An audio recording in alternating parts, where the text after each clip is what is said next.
So today, the United States launched a trade war against Canada, their closest partner and ally, their closest friend.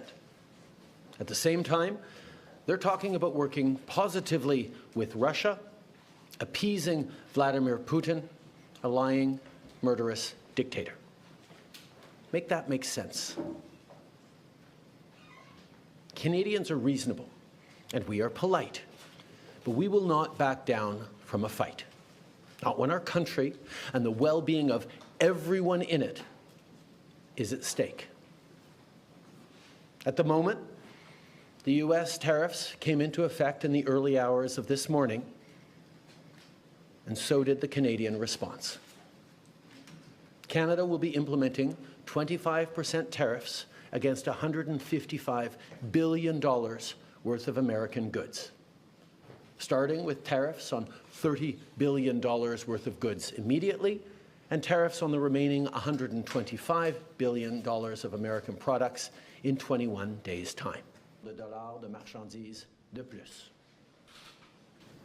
Now, it's not in my habit to agree with the Wall Street Journal, but Donald, they point out that even though you're a very smart guy, this is a very dumb thing to do. And inflation is set to rise dramatically all across your country. Today, we will also be challenging these illegal actions by filing dispute resolution claims at the World Trade Organization and through the USMCA. But in the meantime, our tariffs will remain in place until the U.S. tariffs are withdrawn, and not a moment sooner. And should these tariffs not cease, we are in active and ongoing discussions with provinces and territories to pursue several non-tariff measures, measures which will demonstrate that there are no winners in a trade war. Incredible work we've done together to tackle the scourge. We don't want this. We want to work with you as a friend and ally. And we don't want to see you hurt either. But your government has chosen to do this to you. As of this morning, markets are down, and inflation is set to rise dramatically all across your country. Your government has chosen to put American jobs at risk, at the thousands of workplaces that succeed because of materials from Canada or because of consumers in Canada, or both. We designated 7 drug cartels. There is absolutely no justification or need whatsoever for these tariffs today.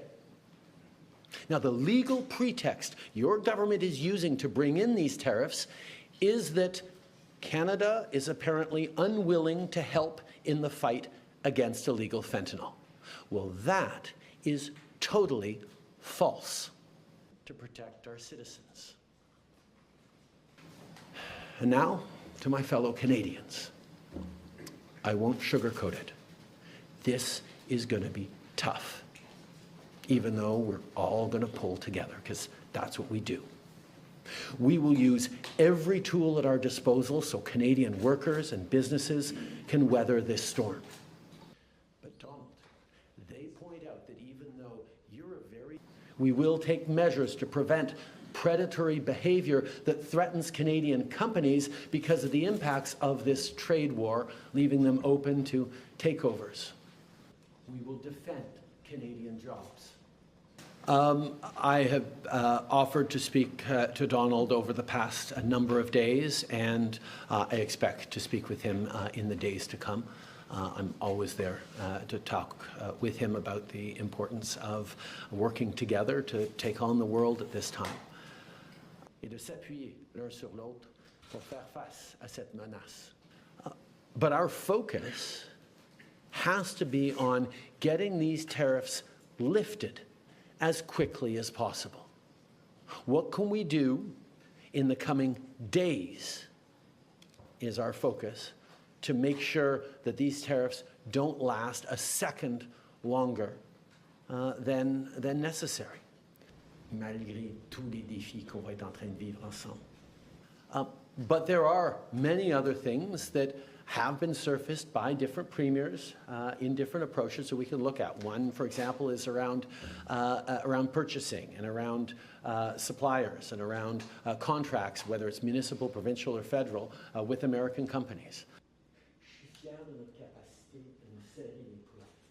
This is a policy decision by the American government designed to go after the Canadian economy. This is a trade war, yes.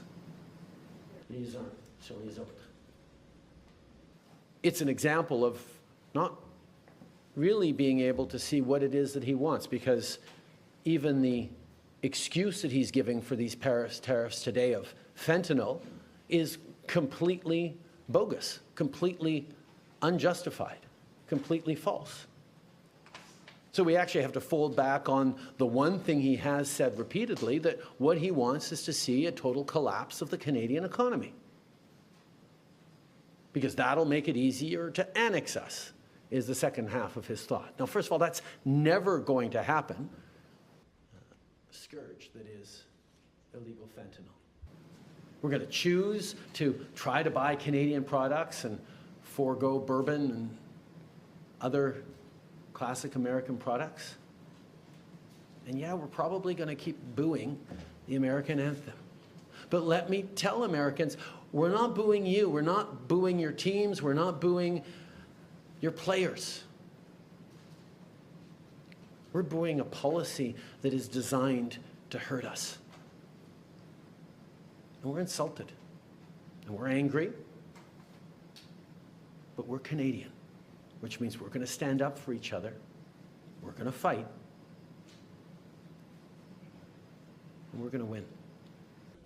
Merci.